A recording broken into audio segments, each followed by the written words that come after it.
साथियों नमस्कार, मेरा नाम है पवन कुमार। आपका स्वागत है राजपथ भारत में। राजपथ भारत आज दो खबरें से आपसे को रूबरू कराएगा।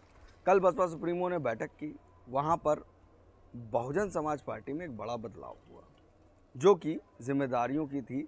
और जैसा कि आपको मालूम था कि भाईचारा कमेटी बनाएगी और भाईचारा कमेटी को खुद बसपा सुप्रीमो देखेंगी। मगर इस खबर से एक और आपको हम रूबरू करा दें, जो कि सबसे बड़ी खबर है कि भाईचारा कमेटी को बसपा सुप्रीमो के साथ विश्वनाथ पाल और मेवालाल गौतम, जो राष्ट्रीय महासचिव हैं, बसपा सुप्रीमो के ओएसडी हैं, और बसपा सुप्रीमो 3 लोग देखेंगे। मतलब हर महीने प्रदेश कार्यालय में ये बैठक होगी, हर महीने प्रदेश कार्यालय में हलचल होगी और जो भाईचारा कमेटी बनी है, जो नई रणनीति है जो बसपा सुप्रीमो चाहती हैं, उस पर बड़े फैसले लेंगी। ये देखने की बात होगी कि क्या कुछ होगा। ये पूरी बात आपसे हम रूबरू कराएंगे विश्वनाथ पाल ने क्या कुछ कहा। मगर इस वक्त की सबसे बड़ी खबर जो आपसे मैं रूबरू करा दूं, जो बसपा सुप्रीमो ने कहीं ना कहीं मोदी को डिकोड करते हुए लिखा है और बड़ी फायर स्टाइल में उन्होंने लिखा। जिस तरीके से बसपा सुप्रीमो अब ट्वीट कर रही हैं, तो ये उनका वही पुराना मिजाज और अंदाज बता रहा है कि क्या कुछ वो करना चाहती हैं और यूपी की राजनीति में बड़ा फेरबदल होने वाला है। जो आज बात उन्होंने बोली है, काफ़ी कुछ देखने की बात है। भाजपा द्वारा Eid, Baisakhi, good Friday, Easter पर 32 लाख गरीब अल्पसंख्यक परिवारों तक सौगातें मोदी के रूप में पीएम का प्रेस संदेश व भेंट पहुंचाने की घोषणा यह केवल इनकी राजनीतिक स्वार्थ है। जब मुस्लिम व बहुजन समाज जान माल मजहब की सुरक्षा को लेकर दुखी और चिंतित, तो इसका क्या लाभ है।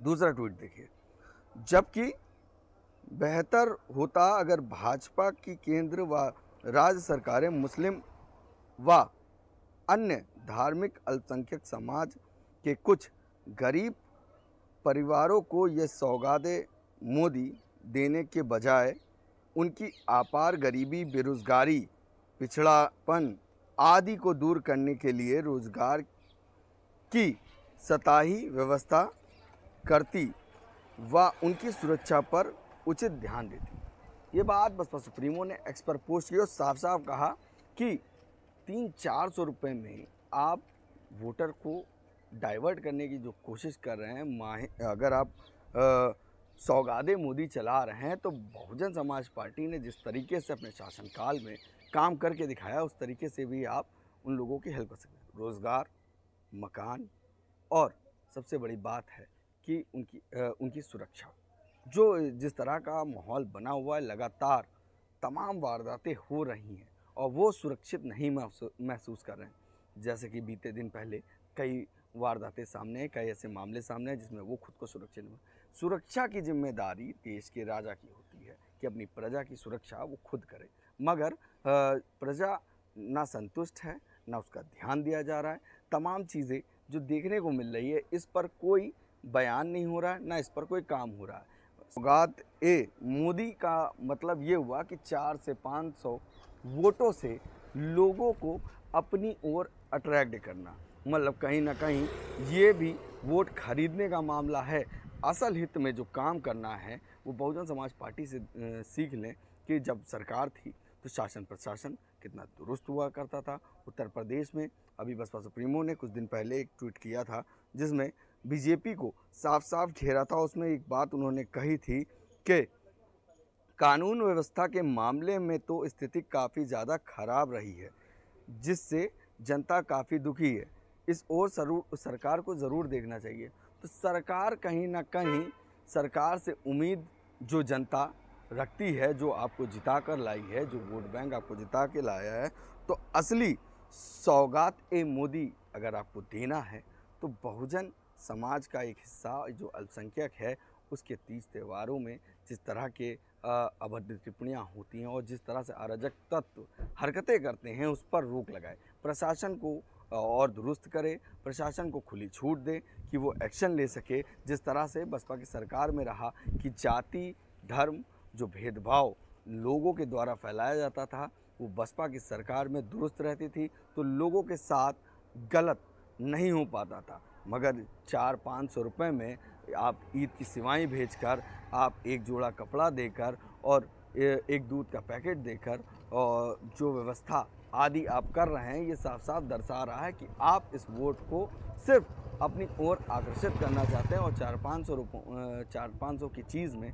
सिर्फ इस वोट को खरीदना चाहते हैं। मगर असल में जो काम करने की ज़रूरत है, उनकी सुरक्षा, उनका स्वास्थ्य, उनका आवास, उनके रहने के लिए बेहतर व्यवस्था, पढ़ने के लिए बेहतर इंतज़ाम और सबसे बड़ी चीज़ ये है कि उनके घर की बेटियों की सुरक्षा। इस चीज़ पर काम भारतीय जनता पार्टी नहीं कर पाई है। अब आपको हम सुनाते हैं क्या कुछ कहा विश्वनाथ पाल ने और जो जिम्मेदारी का दौर विश्वनाथ पाल पर बढ़ा है। अब हर महीने उत्तर प्रदेश में, खास करके उत्तर प्रदेश की राजधानी में जो बसपा का प्रदेश कार्यालय है, उस पर जो भाईचारा की बैठक होगी, तो उस भाईचारा बैठक को विश्वनाथ पाल और मेवालाल गौतम देखेंगे। वहीं पे बसपा सुप्रीमो में बीच में दूसरे या तीसरे महीने में उसमें एंट्री करेंगी। अब जब बैठक प्रदेश कार्यालय में होगी तो वहाँ पर जो बातें होंगी वो खुलकर सामने आएंगी, तो जो दिक्कतें आ रही हैं वो बातें भी सामने आएंगी, तो उन पर काम करने में आसानी होगी। ये बसपा का एक बड़ा चाल हो सकता है, एक बड़ी स्ट्रेटजी हो सकती है कि आने वाले चुनाव में काफ़ी कुछ फ़ायदा दे दें। मगर कल से देखा जाए तो ये बात निकल के आ रही कि ओबीसी समाज जिस तरह से तमाम पार्टियों में काम करने के बाद निराश महसूस कर रहा था, बहुजन समाज की ये जो नई स्ट्रेटजी चालू हुई काफ़ी मददगार। विश्वनाथ पाल, आपसे लेना चाहूँगा कि जिस तरीके से आपने एक बैठक में कहा कि बसपा सुप्रीमो की आज बैठक है तमाम बिंदुओं पे, और बूथ कितने कंप्लीट हैं, क्या तैयारी, अब अपडेट आपको मिला है और उसके बाद क्या तैयारी है, अभी क्या बसपा सुप्रीमो ने उस पर कहा बूथ की बैठक? नहीं, वो तो अभी चालू हुआ है। अभी तो बहन जी ने 2 तारीख को बैठक लिया था, उसमें वो काम दिया गया। आज माननीय बहन जी का जो बैठक लेने का मकसद था, आज बहन जी का ये था जो हमारे पिछड़े समाज के भाईचारा के संगठन बने हैं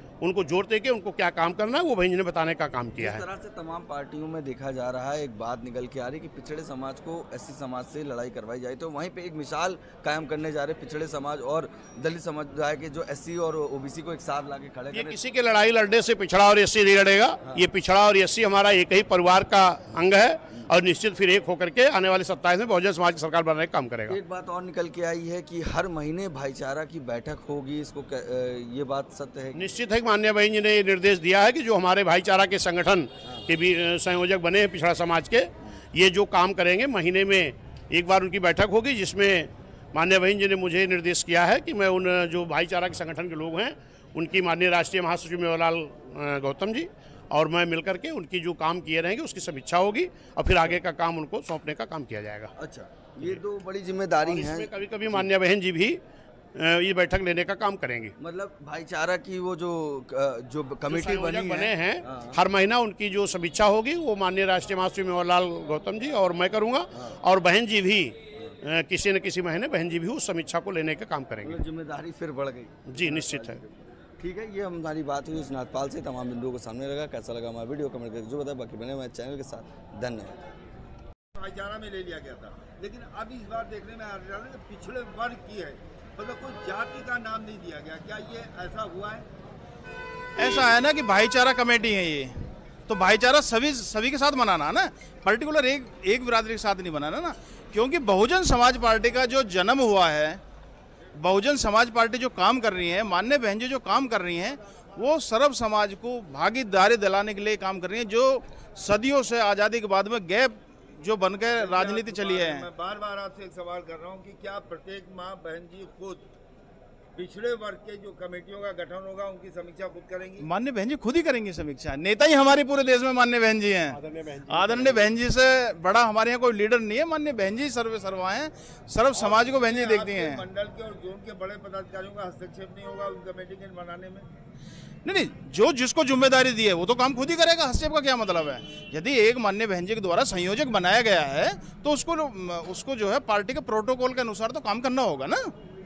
हमारी सबकी बाउंडेशन है, हमारे सभी लिमिटेशन है। मैं जो भाईचारा कमेटी हूँ 2006 के करीब में ये बनाई गई थी, उसके बाद पूर्ण बहुमत की सरकार आई, लेकिन फिर से 13 साल बाद इनको बहाल किया गया है। तो क्या लग रहा है इसका कितना प्रभाव भी पड़ने वाला है? नहीं, ये माननीय ओबीसी समाज की खुद की एक सोच थी कि माननीय बहन जी हम, क्योंकि बहुजन समाज पार्टी में एक पार्टी के साथ साथ एक मिशन मूवमेंट है, उसमें हमारे पास पदों का बहुत कम हम पे एक वो स्कोप होता है। तो इसलिए माननीय बहन जी ने एक भाईचारा खोलकर जो ओबीसी समाज को जो एक संदेश दिया है, जैसे उनके पास तक वो संदेश पहुंचा कि माननीय बहन जी ने हमको बुलाया है, तो वो 2-3 दिन से पूरे जोश में थे अपने अपने घर में कि हमें आदरणीय बहन जी ने अपने पास बुलाया है और उनको सुनने के लिए वो बिल्कुल ओबीसी समाज के ओबीसी समाज जितने भी समाज हैं उन सारे लोग यहाँ माननीय बहन जी को सुनना है। और पूरे जोश के साथ उन्होंने 2007 की तरह जो माननीय बहन जी की सरकार बनी थी चौथी बार, और अब की बार 27 के अंदर 5वीं बार सरकार बनाने का संकल्प लिया।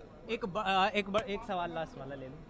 जिस तरीके से देखा जाए भारतीय जनता पार्टी की जो सरकार है, मुख्यतः देखा जाए उसमें ओबीसी समाज की जो भागीदारी है ज़्यादा से ज़्यादा है, और वोटों की लिहाज से अगर देखा जाए तो वोट परसेंटेज भी ओबीसी का भाजपा की तरफ ज़्यादा रहा। तो क्या ये भाईचारा कमेटियां एक्टिव होंगी, इसके आपके साथ जुड़ने पर भारतीय जनता पार्टी और अन्य विपक्षी राजनीतिक दलों पर क्या प्रभाव पड़ने वाला है? देखिए, भारतीय जनता पार्टी से ओबीसी समाज बिल्कुल अलग हो चुका है, क्योंकि ओबीसी समाज को कुछ भी भारतीय जनता पार्टी ने नहीं दिया, सिर्फ उनको वोट लेने के लिए और उनको ठगने के सिवा पूरे अभी तक 8 साल के अंदर कोई सा भी ओबीसी समाज को कोई काम नहीं किया है। वो इतने परेशान हैं और उनको 2007 की जो माननीय बहन जी की सरकार थी वो याद आ रही है, और उसको याद आने के लिए इतना जोश इसीलिए आपको दिखाई दे रहा है कि उनकी ओबीसी समाज को एक बार माननीय बहन जी ने कहा है, और पूरे ऐसा कोई सा भी जिला नहीं है जहाँ की माननीय बहन जी को जिनको बुलाया हो यहाँ उपस्थिति ना हो पूरे उत्तर प्रदेश के लोग में से।